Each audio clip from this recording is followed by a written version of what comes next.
Labrīt, labrīt, labrīt visiem šajā brīnišķīgajā rītā šeit, Akropolē Alfa. Mani sauc Kristīna Stakene. Es iepriekš iespējams aizmirsu pateikt, kā mani sauc, bet tagad jūs zināsiet, mēs esam šeit, Eucerina brīnišķīgajā, skaistajā, improvizētajā skatuvē, lai runātu par to, ko tad es būtu vēlējusies zināt jaunībā.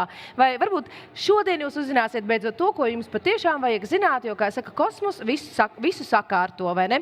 Un es gribu šo otro mūsu sarunu sākt ar ārkārtīgi skaistu ziņu.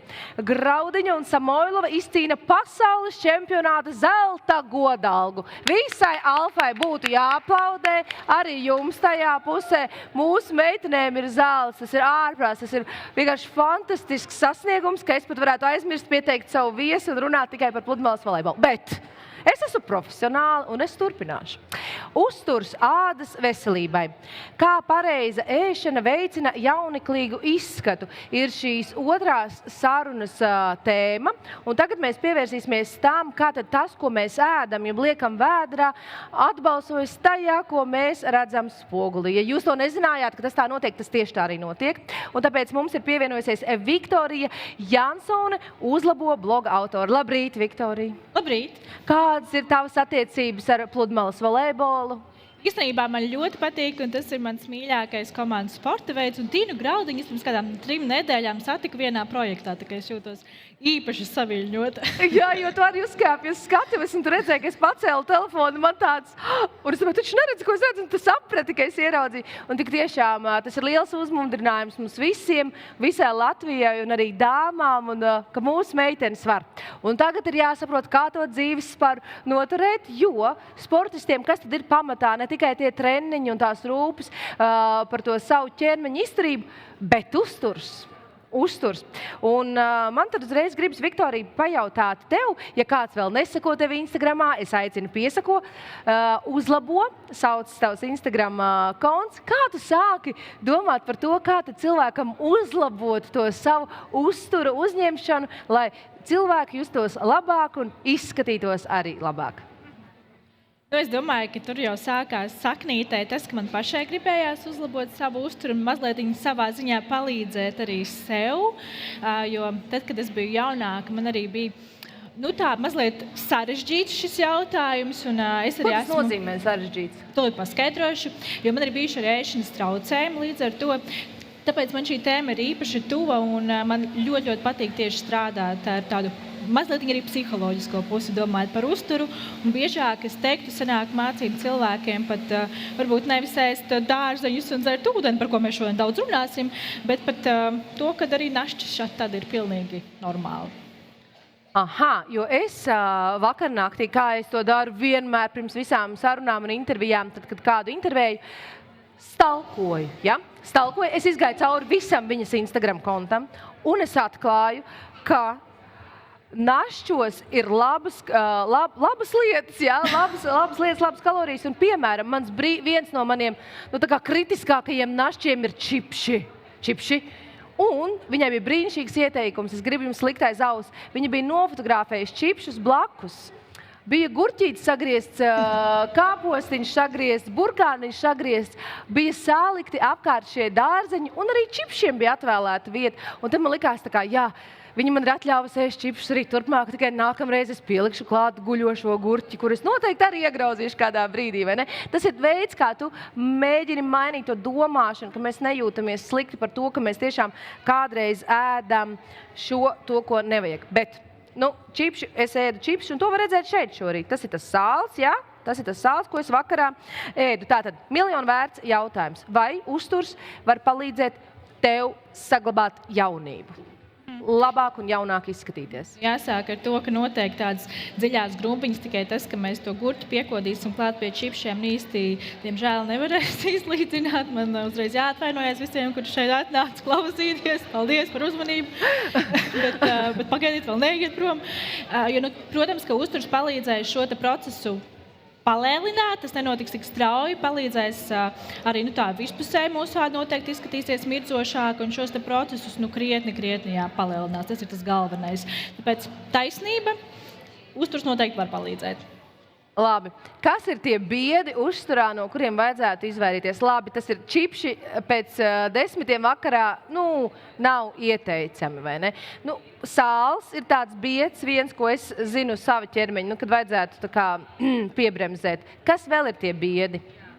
Noteikti tāds primārais un pats svarīgākais, ko ļoti daudzi noteikti būs dzirdējuši un visu kaut kam var piesiet, bet šajā gadījumā arī ādai noteikti tas būs cukurs. Un, es gan negribu teikt, ka, kā jau minēju, tas viens našķītis nebūs nekas ārkārtējs, bet, ja tas ir tā ļoti pastiprināti un daudz, tad cukurs būs viens no primārajiem, jo tad, kad mēs ēdam daudz cukuru, tad viņš mums tā ļoti vienkāršoti izsakoties organismā draudzējās ar olbaltumvielām, kas ir mūsu ādā, jeb šis kolagēns, un, teiksim tā vienkāršoti, ļoti sakot, atcukuroto un padara tādu, mūsu ādiņu netik elastīgu.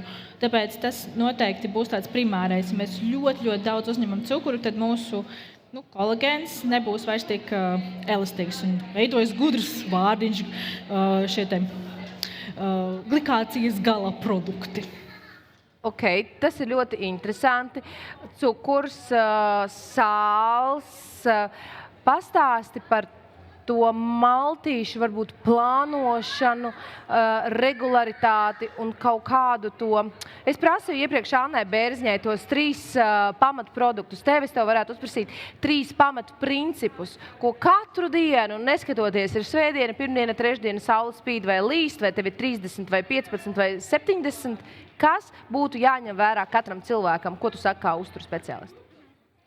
Jā, noteikti tas primārais, ko es bieži vien minu, kad cilvēkiem parasti, kad grib sākt ēst veselīgāk, ir sava izpratne, kas tas ir, un bieži vien tas varbūt nav tas īsti korektākais, jo ir ļoti sarežģīti, kaut kur visādas informācijas daudz, tāpēc es teiktu, primārais noteikti būtu padomāt, kas notiek ar režīmu. Un pat tad, ja tās maltītes varbūt nebūs tur pēc šķīvīša principa perfekti sakombinētas, bet jau tas, ka tām ir kaut kāda regularitāte. Režīms nenozīmē skriet 12. atcelt visus darbus un doties ēst, bet vismaz ir vienāds ēdienreizu skaits un plus mīnus vienāda atstarpe starp maltītēm, kas ļoti, ļoti palīdzēs mums izvairīties no tiem spontānajiem našķiem, kuri bieži vien ir tā lielākā problēma. Runājot par tiem spontānajiem našķiem, ko tu turēt par rokai, kas nekaitētu tavai ādai? Nav tā, ka vienmēr sanāk paēst. Piemēram, šodien mēs arī šeit būsim labas stundas 4. Man nav brokolis līdzi atbraucis, vai ne? Man arī ne. Bet kam tad vajadzētu būt varbūt tajā somiņā? Kas nekaitē tajā ādai, kur nav tas cukurs tik daudz? Ko tu iesaki? Tiešām jāņem līdzi tas brokolis man. Tik traki noteikti nav, bet tad man ir jāatzīmē, kas ir tie produkti, kas vispār ādai palīdz un kas būtu veiksmīgi. Es iepriekš minēju par to, ka cukurs tur baigi draudzējās ar olbaltumvielām, tad var mums tās grumbiņas intensīvāk veidot, bet ir arī produkti, kas šo draudzību tā kā mēģina izjaukt. Un tie ir oksidanti. Tā trešie liekie? Jā, tie ir oksidanti, un mums šie antioksidanti ir ļoti, ļoti daudz dažādos dārzeņos, augļos, ogās. Neviens uzturu speciālists laikam nespēja nevienā sarunā nepieminēt šo produktu grupu, un arī es nebūšu izņēmums. Bet, respektīvi, jebkas no šī gala būs ļoti, ļoti palīdzoši. Tad meliņu paku man vajadzēja nākt. Kaut vai būtu kāda ābola, piemēram, iemet iekšā, ļoti labi strādās, bet tam visam mēs liekam klāt arī vēl vienu produktu grupu, kuri tad to labo kolagēnu, ko mēs laikam visi esam dzirdējuši mūsdienās, olbaltumvielas. Tad jebkas, kas saturēs olbaltumvielas, lai vispār tas kolagēns mūsu organismā varētu veidoties. Es kaut kā staigā ar vārītas vistas kastīti. Tiešām. Vienkārši tu jūties pirmkārt paēdz, bet otrkārt cilvēki būtu tādi dīvaini uz tevi skatās, bet ko darīt vārītas vistas kastītes, vārīt ola līdz. Es kaut kad esmu nesen iedvesmojusies arī no vēl vienas brīnišķīgas blogeris Kristiānas Lasmanas, kurai iznāca arī tikko grāmata, un viņa kaut kā arī šo ideju pavērs to, ka tas ir katru dienu. Tas nav, ka tu tā kampaņveidīgi arī kā ādas kopšanai no dermatologa viedokļa pieeja, bet tas ir katru dienu. Tev ir jādomā par to uzturu, jo savādāk jau ilgtermiņā uz tās sejas parādīsies arvien vairāk tā negatīvā ietekme. Katra mazā izvēlīta, ko mēs palīdzam, jau noteikti spēlēs diezgan lielu lomu, un ar laiku arī mūsu organisms pie tā pierod, un mūsu arī mikrobioms vairāk priecājas par šiem produktiem un pats arī vairāk pieprasa. Jo vairāk mēs to darām, jo vairāk mums arī gribās. Kādi produkti tad pātrina? Labi, cukurs, ķermeņa novecošana, cukurs kā numur 1, jā? Tas būs numur 1 un numur 2. Es noteikti gribētu ielikt arī, varbūt nebūs konkrēts produkts, bet tas, kā mēs produktus gatavojam, ir ļoti interesanti, kad īstenībā tāda sausa gaisa, karsta gaisa cepšana ir viens no galvenajiem, kas tā kā var palielināt šos te gudros glikācijas galaproduktus, kurus es šeit iepriekš minēju, produktos iekšā. Tad līdz ar to, lai gan varbūt... Tikko iznīcināja airfryeris? Nē, airfryeriem ir viss ok, un tas nenozīmē, ka mēs nedrīkstam. Bet, ja mēs to visu laiku, katru dienu lietojam, tad jā, tas varētu būt pat 10 līdz 100 reizes vairāk nekā, piemēram, ja mēs produktu vāram. Es nedomāju, ka tev būs kāda sadarbība ar airfryeriem tavā kontā nākamajā gadā.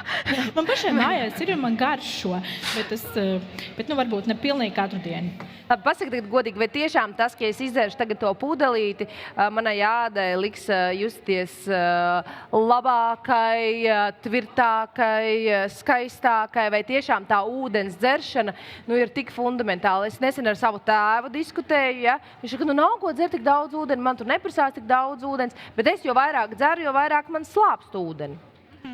Mēs jau varam uzmanifestēt visu kaut ko, bet, ja mēs tā zinātniskāk uz to visu paskatāmies, tad ūdens noteikti ir svarīgs, un tas ir būtiski, bet ādiņai tomēr tās barjeras slāņi ir diezgan pabiezi, un tur iekšā ir lipīdi, tur iekšā ir olbaltumvielas, tur ir iekšā dažādas aktīvās vielas, piemēram, hialuronskābe.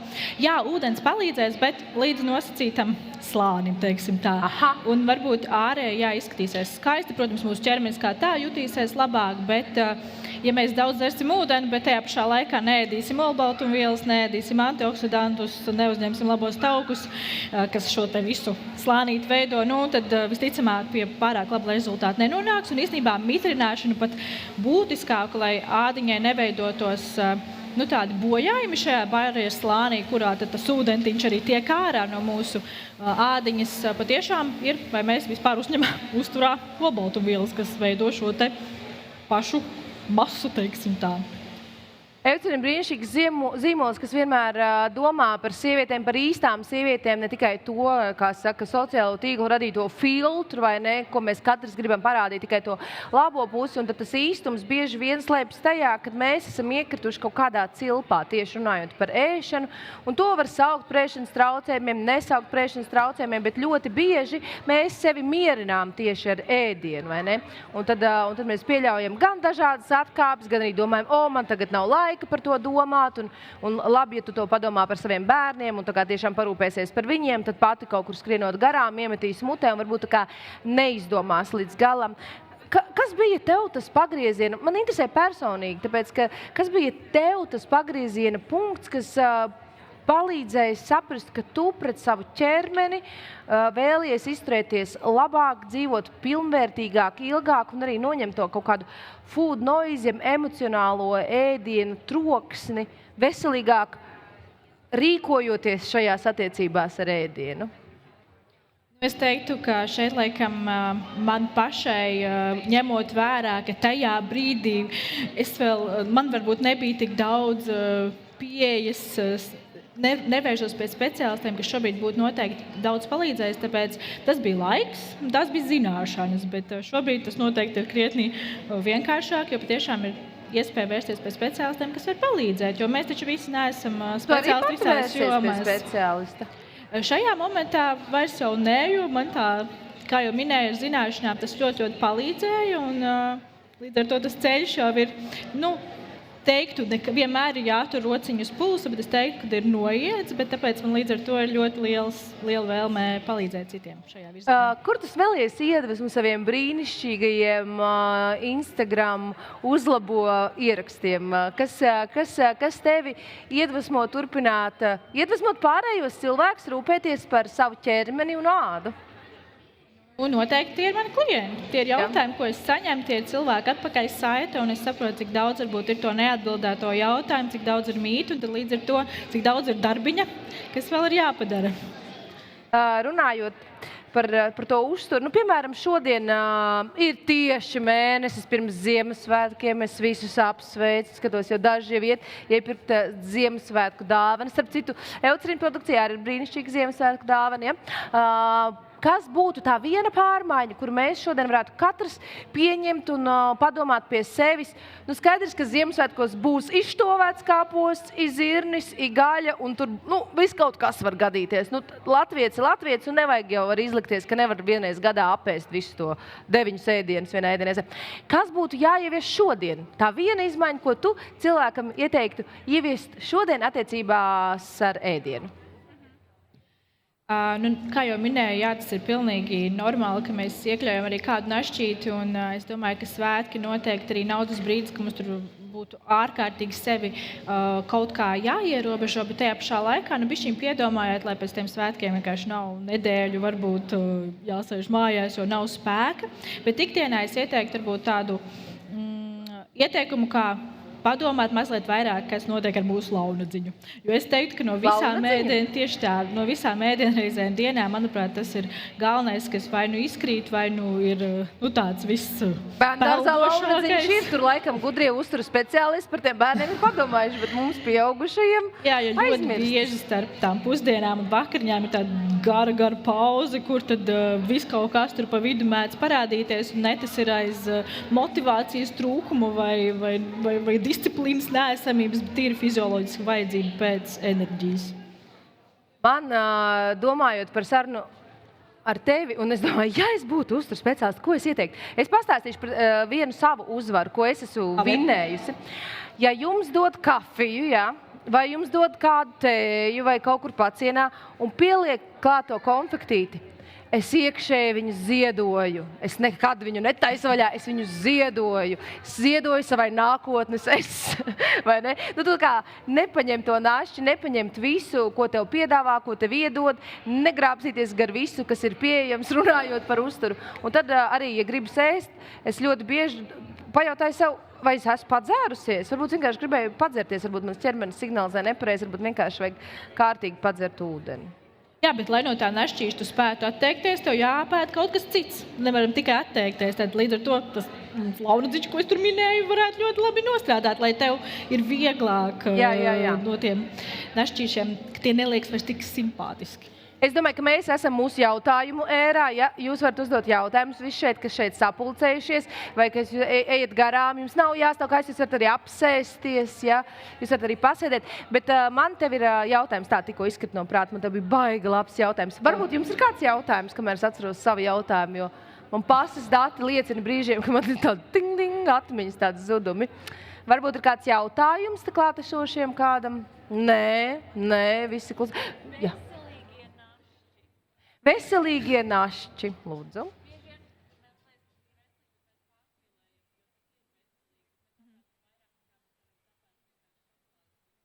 Jā, tātad ļoti labs jautājums.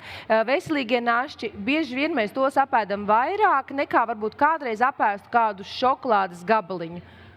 Jā, tieši tā, es pilnīgi piekritīšu, ka bieži vien, nezinu, piemēram, nopērkt kaut kādu tur pilngraudu bezcukura cepumi, tāpēc, ka tie ir veselīgāki, tad tur var apēst puspaciņu. Varbūt, ja tas būtu tas, ko tiešām kārojās, tad mēs apēst krietni mazāk. Tāpēc es noteikti esmu par to, ka ja mums kaut kas ļoti, ļoti garšo, tad nevis to produktu izslēgt, jo tikko pie lielākā stresa, kas būs pirmais, ko mēs gribēsim apēst, tas, kas mums ļoti, ļoti garšo.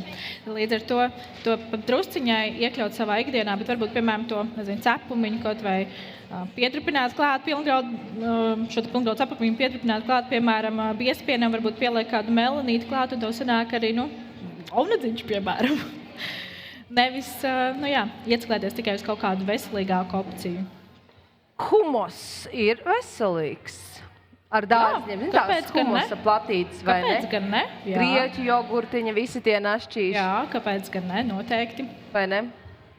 Mīļš, paldies! Es tev saku par šo brīnišķīgo sarunu. Viktorija Jansone šorīt bija mana sarunas biedrene šajā brīnišķīgajā improvizētajā studijā šeit Akropolē Alfa. Mēs turpināsim šīs sarunas jau pēc pavisam īsa mirklīša. Kas būtu tavs novēlējums cilvēkiem domājot par savām attiecībām ar ēdienu? Man būtu ļoti daudz novēlējumu. Sāc ar vienu. tāda. Vismaz 3 vai kaut kādi tāda atziņa, ko tu esi guvusi sev, un ja tev kāds to būtu pateicis ātrāk, vai tu to būtu sadzirdējusi? Noteikti ieteiktu censties izturēties pret sevi mazliet mīļāk un nevis pārmest par to, ka mēs varbūt nevaram pie kaut kādiem pašas domātiem mērķiem pieturēties, bet drīzāk kaut ko vairāk iekļaut savā ēdienkartē, nevis tikai ņemt nost, bet pielikt papildus klāt. Tas noteikti palīdzēs. Jo tiešām uz ādas un sejā un ķermenī atbalsojas pilnīgi viss, ko mēs liekam vēderā, jeb tu esi tas, ko tu ēd. Būsim gurķīši. Paldies tev!